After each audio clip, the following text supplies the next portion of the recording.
कहानी शुरू होती है वेस्ट वर्जीनिया के एक जंगल से, जहां हम एक कपल को देखते हैं। वहीं पे थ्री फिंगर इन्हें चुपके से देख रहा होता है। जैसे ही मौका देखकर थ्री फिंगर उनके ऊपर अटैक करता है और वो लड़के को अपने बाइक से गिरा देता है। ये देखकर लड़की अपने बाइक से उतरकर लड़के के पास जाती है और देखने लगती है। उतने में ही थ्री फिंगर पीछे से और एक तीर छोड़ता है जो लड़के के मुंह से आर पार हो जाता है। ये देखकर लड़की काफी डर जाती है और वो वहां से भागने लगती है। पर भागते हुए वो बाइक से वो आगे देख नहीं पाती है और एक नोकीली तार से जाकर वो अटक जाती है। पर वो नोकीली तार सॉटूथ और वन आई ने पकड़ा होता है। वो बड़ी दर्दनाक तरीके से उसे ऊपर खींचते रहे थे और वो तार उसके मुंह के आर पार चला जाता है। वहाँ पे हम देखते हैं थ्री फिंगर आता है और उसका सर धड़ से अलग कर देता है। यहाँ से सीन चेंज होता है और हम कुछ कॉलेज फ्रेंड्स को देखते हैं जो गाड़ी में सफर कर रहे होते। यहाँ पे हम टोनी और डैनी को देखते हैं। कुछ दिन पहले डैनी को एक लेटर मिला था जिसमें उसे कहा गया था कि आप एक होटल के मालिक हो और आप इस होटल में आ जाओ। इसलिए ये सभी दोस्त छुट्टियां मनाने के लिए उस होटल में जा रहे होते हैं। कुछ ही देर आगे चलने के बाद डैनी और उसके फ्रेंड होटल पहुंच जाते हैं। वहां पे वो देखते हैं कि दो केयरटेकर उनके वेलकम के लिए खड़े होते हैं। पर वो दो केयरटेकर ज़्यादा खुश नहीं लगते क्योंकि उन्हें लगता था डैनी अकेला ही आएगा। पर डैनी अकेला नहीं आता है, वो अपने दोस्तों के साथ आया था। वेल दोस्तों, हम मूवी के अगली सीन में एक बूढ़ी औरत को देखते हैं जो फ़ोन पे बात कर रही होती है और जिसे इस होटल से अभी चेकआउट करना होता है। उसी टाइम पे एक तेज़ी से कुर्हाड़ उसके तरफ आती है और उसे लग जाती है और वहाँ का केयरटेकर जैक्सन वहाँ पे आता है और उससे कुछ बातें करते हुए उसकी गर्दन मरोड़ देता है, जिससे वो वहीं पे ही मर जाती है। इसका मतलब यही होता है कि जो भी शख्स यहाँ से चेकआउट करना चाहता है उसे मरना पड़ेगा। वही दूसरे सीन में हम डैनी और उसके फ्रेंड्स को देखते हैं जो पुरानी चीज़ों देखकर काफ़ी खुश होते हैं क्योंकि उन्हें पता होता है कि अभी ये सभी चीज़ डैनी की होने वाली है। जैसे ही रात होती है तो वहाँ का केयरटेकर जैक्सन जंगल में चला जाता है और वो अपने 3 भाइयों से बात कर रहा होता है। वो उन्हें बताता है कि आपने जिस लेडी को मारा है वो लेडी के मारने के बाद आपने वहाँ के सबूत नहीं मिटाए, जो कि गलत है। और वहाँ पे हमें पता चलता है ये तीनों हिलिकल ब्रदर्स और ये जैक्सन आपस में भाई भाई है और जो लेडी केयरटेकर थी वो इनकी बहन है। सुबह होने पर डैनी की एक फ्रेंड होटल में घूम रही थी। वो उस जगह पे जैक्सन को खून साफ करते हुए देखती है। वहाँ पे जिस रात जैक्सन ने उस बूढ़ी औरत को मारा था, पर वो उस तरफ ज़्यादा ध्यान न देते हुए वहाँ से चली जाती है। दूसरे सीन में हम डैनी के कुछ फ्रेंड्स को देखते हैं जो मार्केट में गए थे और वहाँ पे उन्होंने कुछ चीज़ें खरीदी थी। वहाँ पे एक नोटिस बोर्ड पर वो देखते हैं कि वहाँ पे बहुत सारी मिसिंग केसेस के पेपर्स लगाए थे। वहाँ पे वो देखने के बाद वो आपस में बात ही कर रहे थे। उतने में ही वहाँ पे एक शरीफ आ जाता है और वो उसी बूढ़ी औरत का फोटो वहाँ पे लगा देता है। इधर दूसरी जगह पे जैक्सन डैनी को अलग अलग हथियार दिखा रहा होता है। डैनी ये हथियार देखकर काफ़ी खुश हो जाता है और एक क्रॉसबो उठाकर वो अपने हाथ में लेता है। उसी टाइम पे जैक्सन उसे बोलता है कि चलो हम शिकार करने के लिए जाते हैं और डैनी उसके साथ शिकार करने के लिए जंगल में चले जाते हैं। वहाँ पे जैक्सन डैनी को सिखा रहा होता है कि शिकार कैसे करते हैं। वो उसे अलग अलग टेक्निक सिखा रहा होता है। असल में उस डैनी को इंसान को मारने के लिए ट्रेन करना होता है। हम पैरेलल देखते हैं कि वहाँ पे थ्री फिंगर एक शेरिफ के ऊपर हमला कर रहा होता है। यहाँ पे शेरिफ को थ्री फिंगर मार देता है और वहाँ पे डैनी हरन को मार देता है। वही दूसरी तरफ हम डैनी के फ्रेंड्स को देखते हैं जो आपस में बात कर रहे होते हैं, जहाँ पे डैनी की एक क्लोज फ्रेंड बहुत परेशान होती है। इसलिए वो उनमें से एक लड़के को बोलती है कि तुम जाओ और डैनी को जंगल से ढूंढ के लाओ। जैसे ही वो लड़का जंगल में जाता है तो वो मरा हुआ हरन के पास देखता है जहाँ पे सॉटूथ उस हरन को खा रहा था। ये देखकर वो लड़का काफ़ी डर जाता है और वहाँ से भागने लगता है। भागते हुए उसकी टक्कर डैनियल से हो जाती है और ये दोनों एक ढलान में जाकर गिर जाते हैं। वहाँ पे इन लोगों ने कंटीली तार बिछाई होती है। डैनियल जैक्सन को हेल्प के लिए बुलाता है और उस कंटीली तार से बचकर वो सभी लोग फिर से अपने होटल में चले जाते हैं। पर डैनियल के शरीर पे उस कंटीली तार के बहुत सारे घाव होते हैं, इसलिए उनमें से एक केयरटेकर जो लेडी होती है वो अभी डैनियल के शरीर के ऊपर कुछ दवाइयाँ लगा रही होती है, जिससे डैनियल को काफ़ी अच्छा लगता है। उसी टाइम पे डैनियल की क्लोज फ्रेंड वहाँ आ जाती है और वो केयरटेकर उधर से निकल जाती है। यही दूसरे दिन सुबह हम डैनियल को देखते हैं जो अपनी सारी दवाइयाँ फ्लश कर देता है क्योंकि अभी उसे काफ़ी अच्छा लग रहा होता है। हमें यहाँ पे दिखाया जाता है कि डैनियल एक हाइपरटेंशन मरीज है। उसे बेवजह किसी भी बात का टेंशन लेने की आदत थी, पर अभी वो यहाँ आकर काफ़ी इम्प्रूवमेंट हुआ है और वो काफ़ी खुश भी रह रहा था क्योंकि कल रात उसने एक हरम को मारा था। मतलब हमें यहाँ पे ये समझ आता है कि ये भी उन भाइयों की तरह किसी को मारने के बाद ज़्यादा खुश हो जाता है।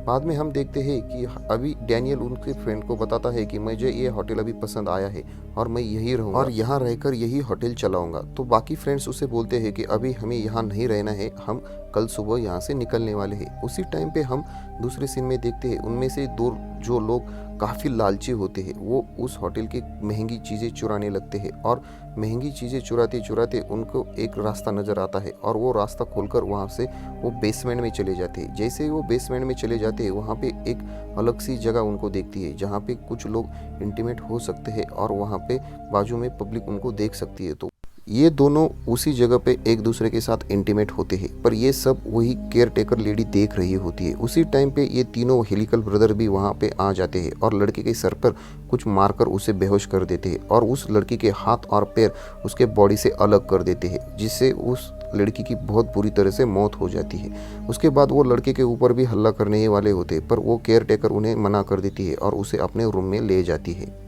उस केयर टेकर लेडी का इरादा उस लड़की के साथ इंटीमेट होने का होता है, पर उसी टाइम पे जैक्सन वहाँ पे आता है और उसे बताता है तुम्हें खुद को डैनी के लिए संभाल के रखना है, इन चीज़ों में अपना ध्यान मत बटाओ। और इसके कारण वो केयर टेकर उस लड़के को वहाँ पे की पिलो उठाकर उसे मार देती है।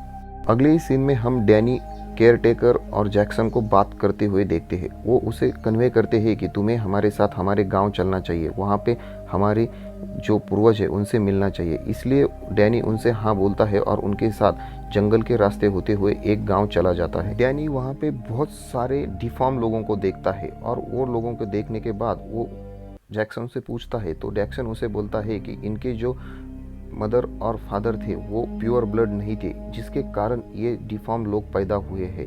आगे हम देखते हैं जहाँ पे सेली जो केयर टेकर होती है जो डैनी को एक नशीली दवा पिला देती है, जिससे डैनी को कुछ भी समझ में नहीं आ रहा होता है। उसी टाइम पे जैक्सन उसे ये बोलता है कि तुम भी इसी फैमिली से बिलोंग करते हो और हम सभी एक फैमिली है, इसलिए सैली और तुम एक दूसरे के साथ शादी कर लो, तुम दोनों भी प्योर ब्लड हो, जिससे तुम दोनों के जो बच्चे होंगे वो भी थ्री फिंगर की तरह अच्छे होंगे और हमारी जो जनरेशन है वो आगे ये बढ़ेगी। सब नज़ारा डैनी का फ्रेंड झाड़ियों में से चुपके से देख रहा होता है, पर वहाँ पे सॉटूथ आकर उसे पकड़कर इन सबके सामने लेकर आ जाता है और उसे एक पेड़ से उल्टा लटका देता है और वहाँ पे थ्री फिंगर आकर उसकी गर्दन काट लेता है और उसका जो खून नीचे गिर रहा होता है, तो वहाँ के गाँव के सभी लोग उसे एक कटोरे में लेकर अपने अपने साथ पी रहे होते हैं। उसी टाइम पे जब खून खत्म हो जाता है तो थ्री फिंगर उसको पेट से काट देता है और वहाँ से जो खून निकलने लगता है उसे सभी लोग पीकर एंजॉय कर रहे होते। उसी में से एक कटोरा लेकर उसका खून डैनी को पिलाया जाता है, जिसे डैनी पी लेता है। अगली सुबह डैनी की क्लोज फ्रेंड टोनी उसे बोलती है कि हमें अभी शहर की तरफ निकलना होगा, पर उसी टाइम पे डैनी उन्हें बोलता है कि मैं यहीं पे रहने वाला हूँ, आप सभी शहर जा सकते हो, और वो उन्हें मना कर देता है। अगले ही सीन में हम इन तीनों लोगों को किचन की तरफ जाते हुए देखते हैं, जहाँ पे जैक्सन इंसानों को काट कर उसको खा रहा होता है। ये देखकर ये काफी डर जाते हैं और एक जगह पे छुप जाते हैं। उनके सामने उन्हें एक फ्रीजर दिख जाता है जिसमें इनके ही एक फ्रेंड का कटा हुआ सर होता है। ये देखकर ये वहाँ से भागने की सोचने ही लगते हैं, पर रास्ते में उन्हें सॉटूथ, थ्री फिंगर और वन आई उनके पीछे तेज हथियार लेकर भागना शुरू कर देते हैं, जिससे उनमें से एक लड़के को वो पकड़ लेते हैं और उसके मुंह में पानी का पाइप डाल देते हैं और वो तब तक उसके मुंह में पानी का पाइप डालते हैं जब तक उसका पेट ना फट जाए, और वहाँ पे उनमें से एक लड़के की मौत हो जाती है। बाद में हम उन्हीं में से एक लड़के को देखते हैं जो भागते भागते एक जगह पे छुप जाता है और उसका पैर वहीं पे एक ट्रैप में अटक जाता है, और ये तीनों हेलिकल ब्रदर्स वहाँ पे आकर हंस हंस के उसको खींचकर उसके सर पे एक वार कर देते हैं, जिससे उसी की वहाँ पे ही मौत हो जाती है। आखिर में हम टोनी को देखते हैं। टोनी एक वहाँ से गन उठाकर बेसमेंट में चली जाती है और वो उसके सामने सेली आ जाती है। इन दोनों में काफ़ी लड़ाई होती है। बाद में टोनी वहाँ की गन उठाकर उसे शूट कर देती है और उससे केयर टेकर मतलब सेली वहीं पे ही नीचे गिर जाती है। वहाँ पे उसी वक्त डैनी वहाँ पे पहुँच जाता है और वो अपनी फ्रेंड टोनी को कहता है कि तुम यहाँ से भाग जाओ, तुम्हें यहाँ नहीं रुकना चाहिए, और टोनी वहाँ से भागना ही शुरू कर देती है। तो उसी वक्त जैक्सन टोनी के पीछे पड़ता है, पर टोनी उसे भी एक चाकू से बड़ी बेरहमी से मार देती है। टोनी उस टाइम पे वहां से भागने वाली होती है। उसी टाइम पे डैनी उसके सामने बंदूक लेकर खड़ा हो जाता है और डैनी अभी टोनी को जिंदा नहीं छोड़ना चाहता, क्योंकि टोनी को डैनी के फैमिली के बारे में पूरा पता चल गया होता है। उसी वक्त हम ये तीनों हेलिकल ब्रदर्स को वहाँ आते हुए देखते हैं। अब डैनी को अपनी फ्रेंड या फैमिली इनमें से किसी एक को चुनना होता है, तो डैनी अपने फैमिली को चुनता है और थ्री फिंगर उसी टाइम पे उसकी फ्रेंड को वहाँ पे मार देता है। मूवी के क्लाइमैक्स में हमें दिखाया जाता है कि अभी डैनी उस होटल को चला रहा है और वहाँ पे बहुत सारे गेस्ट आ रहे हैं और यहाँ पे इंसानों को काट कर उन्हें खा जा रहा है। इसी तरह से ये मूवी यहाँ पे एंड होती है। फ्रेंड्स, अगर मूवी पसंद आई है तो कमेंट बॉक्स में मुझे कमेंट कीजिए और चैनल के नए हो तो चैनल को सब्सक्राइब कीजिए।